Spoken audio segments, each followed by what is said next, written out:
हरभऱ्याचे पीठ लावणं चालू आहे. तर हरभरे बघा कसा उगाला आहे आपला.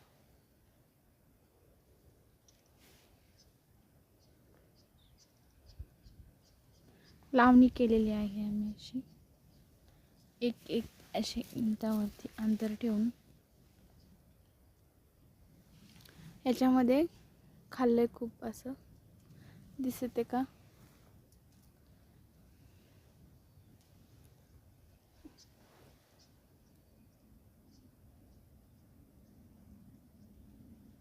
हा जो साईडनं दिसतो तो टेप लावलेला आहे.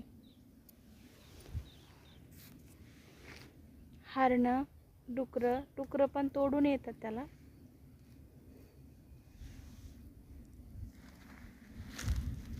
आणि झाडाची पण अशी मेहनत झाली.